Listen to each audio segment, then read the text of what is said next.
बच्चों को कुछ बोलो, उनके अच्छे के लिए हम बोलते हैं ना। पेरेंट तो गलत कुछ बोल ही नहीं सकता, अच्छे के लिए बोलेगा। फिर हम कहते हैं कैसे हो गए आजकल के बच्चे, हम तो अपने मम्मी पापा के साथ कभी ऐसा नहीं बोलते थे। तो हमारे बच्चे उल्टा क्यों जवाब दे रहे हैं ऐसा नेगेटिव तरह से? क्योंकि हम जो उनको राय दे रहे हैं वो बहुत अच्छी है, जो शिक्षा दे रहे हैं वो उनके लिए बहुत बेनिफिशियल है, लेकिन हमारी मन की स्थिति की जो एनर्जी है वो डिस्टर्ब्ड है। और हमारे शब्दों से पहले हमारे मन की स्थिति की एनर्जी जाती है वहां पर। जाती है कि नहीं? हमारी एनर्जी वहां पर जाती है, नहीं जाती है? जाती है ना एनर्जी वहां पर। किसी के साथ आप एक्सपेरिमेंट करके देखना, आप एक हफ्ते से उनके बारे में सोच रहे हो, ये ऐसा क्यों करता है, ऐसा क्यों, बोल कुछ नहीं रहे, सिर्फ सोच रहे हैं उनके बारे में, ये ऐसा क्यों करता है, ऐसा क्यों करता है, ऐसा क्यों करता है, ऐसा क्यों करता है, ऐसे नहीं करना चाहिए। एक हफ्ता उसके लिए सोचो, फिर बोलो आज तो मैं फाइनली बोल ही देती हूँ उसको जाके, और मैं बहुत अच्छे से बोलूँगी, प्यार से, रिस्पेक्ट से। तो हम बड़े प्यार से अपने आप को तैयार करके एक लाइन में उसको बड़े प्यार से बोलते हैं, आपको ऐसा नहीं, आपको ऐसा करना चाहिए। लेकिन जैसे ही हम उसको वो लाइन बोलते हैं, वहाँ से बहुत सारी लाइनें आ जाती हैं। आती है नहीं आती है? आती है ना। फिर हम उनको कहते हैं मैंने आपको एक लाइन बोली, इतने प्यार से बोली, आपने रिटर्न में इतना कुछ सुना दिया मेरे को।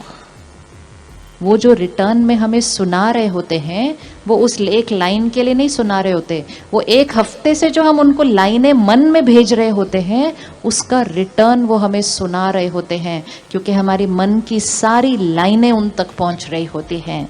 तो जब हम ज़्यादा सोचते हैं हमारे रिश्ते स्ट्रॉन्ग नहीं रहते, क्योंकि हमारी सारी डिस्टर्ब्ड एनर्जी दूसरों तक पहुंच रही है। पावर ऑफ द माइंड, परमात्मा इसको कहते हैं सकाश। यहाँ से बोलो, यहाँ से परमात्मा को कनेक्ट कर उनको एक अच्छी सी थॉट भेजो कि आप एक बहुत बहुत प्यारी आत्मा हो, आपके अंदर इतनी सारी विशेषताएं हैं, मुझे ऐसा लगता है आपके लिए ये वाली बात करना आपके लिए यूजफुल है। ये यहाँ से भेजो, रोज भेजो और बोलो नहीं सारा दिन। रिश्ता स्ट्रांग होता जाएगा, सामने वाले की शक्ति क्या होती जाएगी? बढ़ती जाएगी।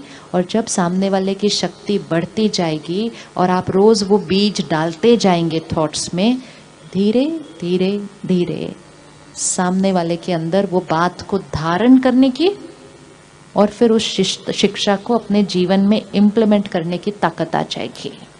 और ये करते करते सबसे पहले किसका माइंड शांत हो जाएगा? किसका माइंड शांत होने लगेगा? कभी कभी कुछ बातें होती हैं जिस पे रोज हो रहा है, सिंपल बात, बच्चे पढ़ते नहीं, अभी एक मंत्र जैसा बन जाता है घर के अंदर, रोज उच्चारण होता है, बच्चे पढ़ते नहीं, बच्चे पढ़ते नहीं, बच्चे पढ़ते नहीं। जो आता है उसको भी सुनाते, मेरे बच्चे पढ़ते नहीं, मेरे बच्चे पढ़ते नहीं। फिर वो भी बोलते हैं आपके बच्चे पढ़ते नहीं, आपके बच्चे पढ़ते नहीं। इतना ज्यादा उच्चारण होती है वो लाइन, इतनी उच्चारण होती है, घर के अंदर एनर्जी क्रिएट हो जाती है बहुत हैवी।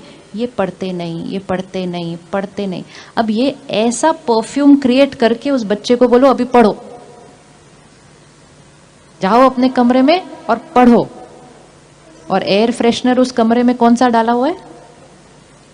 कौन सा डाला है? बच्चे पढ़ते नहीं। वो सारी वाइब्रेशन उनके मन की स्थिति पर आती है, वो बैठते हैं पढ़ने के लिए, 5 मिनट कोशिश करते हैं, सारी एनर्जी उनको मिलती है, बच्चे पढ़ते नहीं, पढ़ते नहीं, पढ़ते नहीं। किताब बंद करते, कहते हैं मेरा पढ़ने का मन नहीं है, मैं जा रहा हूँ, फिनिश्ड। अब इसका ऑपोजिट एयर फ्रेशनर डालो कमरे के अंदर। जाते हैं ना इसे डालने के लिए, क्या डालेंगे कमरे में उनके? बताइए क्या डालेंगे उनके कमरे में? एयर फ्रेशनर कौन सा डालेंगे? साफ करो, शुद्ध करो उस हवा को। उन्होंने बैठ के पढ़ना है वहां पर। आप चाहते हैं कि वो एकाग्र होकर, एक रस होकर प्यार से पढ़े, कौन सी सोच डालेंगे उस कमरे के अंदर? अब आपने बताना है कौन सी डालेंगे उस कमरे में, ताकि वो वाइब्रेशन उनके मन की स्थिति पर असर करे और वो करना शुरू कर दे। क्या डालेंगे उस कमरे के अंदर? बताइए क्या डालेंगे उस कमरे के अंदर? ये याद रखना है, ये सिंपल साइंस है। जो हम सोचते हैं हम सब ने ये अनुभव किया है, जब हम मंदिर, मस्जिद, गुरुद्वारे, चर्च जाते हैं तो वहां जाकर भगवान को याद करना ज्यादा इजी लगता है। घर में कोशिश करते हैं तो मन इधर उधर भटकता है, तो हम कहते हैं नहीं, मैं मंदिर जाता हूँ, मंदिर जाकर मेरा मन बुद्धि एकाग्र हो जाती है, घर में इधर उधर भटकती है। क्यों ऐसा? भगवान जी क्या सिर्फ मंदिर में होते हैं? नहीं, भगवान जी को तो कहीं भी याद कर सकते हैं। फिर मंदिर जाके ज्यादा अच्छा क्यों कंसंट्रेट होता है, घर में क्यों नहीं होता है? क्यों नहीं होता? क्योंकि मंदिर में, मस्जिद, गुरुद्वारे, आश्रम में सभी जो आकर बैठते हैं वो वही थॉट क्रिएट करते हैं। जो सभी आते हैं वही थॉट क्रिएट करते हैं। हर एक परमात्मा को याद करता है, उसकी एनर्जी अपने अंदर भरता है, वो ही वाइब्रेशन उस जगह में होती है। जो नया जाएगा उसकी भी वही थॉट चलेगी।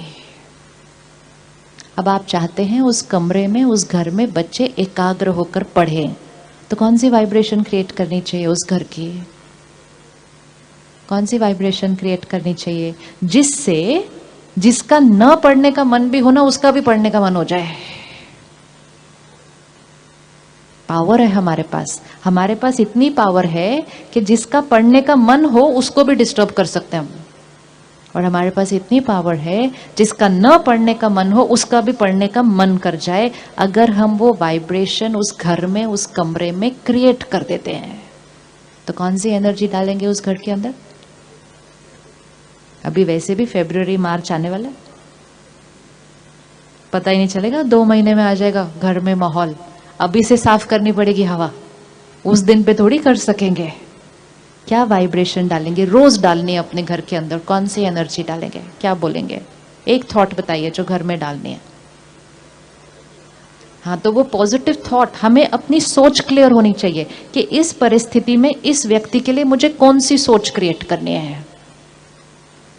क्या बोलेंगे? बताइए ना, कितना इजी है। क्या बोलेंगे? पढ़ाई करें भी नहीं, क्योंकि करें मतलब नहीं कर रहे। इक्वेशन ध्यान से डालनी है। इनकी एकाग्रता शक्ति हाईएस्ट है, शक्तिशाली आत्मा है ये, powerful soul. Concentration power highest है, अपनी क्षमता से ज्यादा पढ़ते हैं और सफलता इनके लिए निश्चित है। 4 लाइनें, ये दुआएं हैं, ये आशीर्वाद है, ये वरदान है, जिसके लिए हम दूर दूर अपने बच्चों को लेकर जाते हैं और संत महात्माओं के पास जाकर कहते हैं हमारे बच्चे को आशीर्वाद दो ना प्लीज, उसका एग्जाम है। वो तो आशीर्वाद दे देंगे, लेकिन घर आकर अगर हमने सारा दिन आशीर्वाद नहीं दिए तो उनका भाग्य हम बदल नहीं पाएंगे। आशीर्वाद में इतनी ताकत होती है कि सामने वाले के भाग्य को बदल सकती है। आशीर्वाद की शक्ति बदल सकती है, नहीं बदल सकती? बदल सकती है ना। हम क्या करते हैं, जब हमारा कोई इंपॉर्टेंट काम होता है हम अपने बड़ों से आशीर्वाद लेते हैं ना। फिर वो हमें क्या आशीर्वाद देते हैं? आपका कार्य सफल हो। हम उनका आशीर्वाद लेते हैं, अपने काम पे जाते हैं, काम करते हैं, काम हो जाता है, हम उनको आकर कहते हैं आपके आशीर्वाद से मेरा काम हो गया। बोलते नहीं बोलते? बोलते हैं। उनका आशीर्वाद हमारा काम नहीं करता एक्चुअली। उनका आशीर्वाद हमारे मन की स्थिति को ठीक कर देता है, और हमारे मन की स्थिति जो सही होती है वो जाकर काम करती है, काम हमारा ठीक हो जाता है। लेकिन हमारे मन की स्थिति किसकी वजह से ठीक हुई? उनके आशीर्वाद से। तो क्या हम अगले 3 महीने के लिए अपने घर में आशीर्वाद नहीं रेडिएट कर सकते? कर सकते? करेंगे? 4 लाइन याद कर लेंगे अच्छे से। चलो इकट्ठे मिलके बोलते हैं। शक्तिशाली आत्मा है ये, powerful soul, concentration power highest, एकाग्रता शक्ति हाईएस्ट है। बोलिए बोलिए अच्छे से। कंसंट्रेशन पावर हाईएस्ट है, अपनी क्षमता से ज्यादा पढ़ते हैं, सफलता इनके लिए निश्चित है। 4 लाइन, 4 लाइन, वेरी इजी। शक्तिशाली आत्मा है, एकाग्रता शक्ति हाईएस्ट है, अपनी क्षमता से ज़्यादा पढ़ते हैं, सफलता इनके लिए निश्चित है। अगर कोई भी पेरेंट, आज 1 दिसंबर है, फरवरी एंड या 1 मार्च के आसपास एग्ज़ाम होने हैं, अगर घर के मम्मी पापा आज से लेकर एग्ज़ाम के लास्ट डे तक सिर्फ यही सोचेंगे और यही बोलेंगे, तो अगर उनके बच्चों के नंबर 80 आते थे तो 85 हो जाएंगे, 90 आते थे तो 95 हो जाएंगे, और 95 आते थे तो एनर्जी, उनके लिए एनर्जी क्रिएट करनी है। हम उनके लिए सिर्फ अच्छा खाना पीना देते हैं, आपको दूध चाहिए पी लो, आपको बादाम चाहिए खा लो, आपको, अच्छी बात है, लेकिन शरीर को शक्ति देने के साथ साथ उनके मन को शक्ति देनी है। आज से शुरू कर दो, सुबह उठो, 5 मिनट बैठो, परमात्मा को याद करो, ये एनर्जी क्रिएट करो। रात को सोने से पहले परमात्मा को याद करो, ये एनर्जी घर में रेडिएट करो। जब भी बच्चा याद आए, बच्चे का एग्जाम याद आए, 30 सेकंड रुको, ये एनर्जी क्रिएट करो, घर में रेडिएट करो। कोई और आकर भी बोले ओहो हो आपके बच्चे के एग्जाम है, बोलो फुल स्टॉप, ऐसे नहीं बोलते हम इस घर के अंदर। No thoughts of anxiety, no thoughts of tension. Powerful house, high energy house. वो हाई एनर्जी के घर में जो बच्चा पढ़ेगा तो उसका मन क्या हो जाएगा? मन क्या हो जाएगा? एकाग्र हो जाएगा, एकरस हो जाएगा, उसका पढ़ने का मन करेगा, उसकी क्षमता बढ़ती जाएगी। अब ये करते हुए सिर्फ वो पढ़ाई में अच्छा नहीं हो जाएगा, सिर्फ उसके मार्क्स ज़्यादा नहीं आएंगे, उसकी आत्मिक शक्ति बढ़ जाएगी। आज कई बच्चे एग्ज़ाम के टाइम पे डर जाते हैं, कई बच्चों को एंजाइटी हो रही है। हमने उनको बेस्ट स्कूल में भेजा, बेस्ट कोचिंग क्लासेस में भेजा, बेस्ट डाइट दी, अब हमें उनको बेस्ट एनर्जी देनी है। हमें अपने घर को हाई एनर्जी हाउसेस बनाना है। बनाने के लिए रेडी है ना आप? हाई एनर्जी हाउस बनाना है अपने घर को, ताकि हमारे घर में जो रह रहा है उसके मन की शक्ति क्लीन, पुरानी बातें डिलीट, एकाग्रता शक्ति हाईएस्ट। 1 दिसंबर से लेकर एग्ज़ाम के एंड तक हमारे घर में कोई आर्ग्यूमेंट नहीं होगी। रेडी? रेडी? कर सकते हैं हम? 2.5 महीने हमारे घर में कोई आर्ग्यूमेंट नहीं होगी। कौन कौन कर सकता है अपने बच्चों के एग्जाम के लिए ये चीज़? वो पढ़ रहे हैं, हम दूसरा काम कर लेंगे उनके लिए। हो सकता है 2.5 महीने कोई आर्ग्यूमेंट नहीं होगी? यस। तो अगर कोई बात आए और करने का मन करे तो बोलेंगे मार्च में बात करते हैं, अभी नहीं। अपने जीवन में नियम रखने पड़ते हैं, मर्यादाएं रखनी पड़ती हैं, एक लक्ष्य देना है, इसके लिए हम करेंगे, और ये करते करते हमारे संस्कार बदल जाएंगे। और नहीं ध्यान रखो तो बच्चे को बोल देते हैं जाके पढ़ो, और खुद दूसरे कमरे में लड़ो, तो घर दूषित हो रहा है। दूषित घर में किसी की पढ़ाई नहीं हो सकती। उनको कहते हैं पढ़ो, खुद अंदर हिल रहे हैं, टेंशन में, एंजाइटी में अपने काम कारोबार के लिए, घर दूषित हो रहा है। दूषित घर में पढ़ाई नहीं हो पाती है। आजकल के बच्चे कहते हैं कॉन्सेंट्रेट नहीं हो रहा। कॉन्सेंट्रेट क्यों नहीं हो रहा? क्योंकि घर की एनर्जी डिस्टर्ब्ड है। हम उनको कहते हैं कॉन्सेंट्रेट करो, वो कहते कॉन्सेंट्रेट नहीं होता। हम कहते कॉन्सेंट्रेट करो, कहते होता नहीं।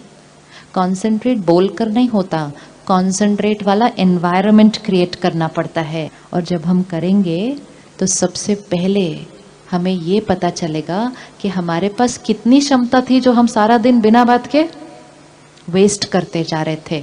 Tip tip tip, energy has to be saved. अब जब हम ये 4 थॉट्स क्रिएट कर रहे हैं, हम क्या कर रहे हैं? वो ही परिस्थिति के लिए हम अपनी सोच को बदल रहे हैं। वो परिस्थिति जिसके लिए हर पेरेंट कहता है कि एग्जाम होगा तो टेंशन, तो हम क्या कहते हैं नॉर्मली? एग्जाम होगा तो टेंशन, तो क्या लाइन है? टेंशन तो होनी है। इनफैक्ट बच्चे को नहीं होती, बच्चे को अगर टेंशन नहीं होती तो उसको हम बोलते हैं ऐसे कैसे टेंशन नहीं है? तुमको टेंशन नहीं है कल तुम्हारा एग्जाम है, मतलब टेंशन होनी चाहिए। We teach them how to get stressed, we teach them how to get scared. उसको आता नहीं है डरना, उसको आता नहीं है एंजाइटी, हम सिखाते हैं। अब इसी तरह हम उसको सिखाएंगे स्टेबल रहना, हम उसको सिखाएंगे पावरफुल रहना। वो ही परिस्थिति जिसमें हम पहले नेगेटिव सोच रहे थे, अब वो ही परिस्थिति में हमने कैसा सोचना शुरू कर दिया? फोर थॉट्स है जो उसी परिस्थिति में हमारी सोच क्या हो गई? चेंज हो गई। हमारी सोच का उस परिस्थिति पर असर पड़ने लगेगा। सोच बदलेगी, सेहत बदलेगी, घर की एनर्जी बदलेगी, परिस्थिति चेंज हो जाएगी। एग्जाम आएंगे, एग्जाम चले जाएंगे, घर की शक्ति बढ़ी रहेगी, बच्चे की क्षमता बढ़ जाएगी, सफलता निश्चित हो जाएगी। ये पावर यहाँ पर है, ये पावर यहाँ पर है। लेकिन अगर ध्यान नहीं रखा, सबने मिलकर वही नेगेटिव थॉट्स क्रिएट किए, तो बच्चे की क्षमता अगर 80 थी तो 78 हो जाएगी, क्योंकि एनर्जी घटी हुई है। अब इस इक्वेशन को हमें जीवन की हर परिस्थिति में डालना है, फॉर एवरी सिचुएशन।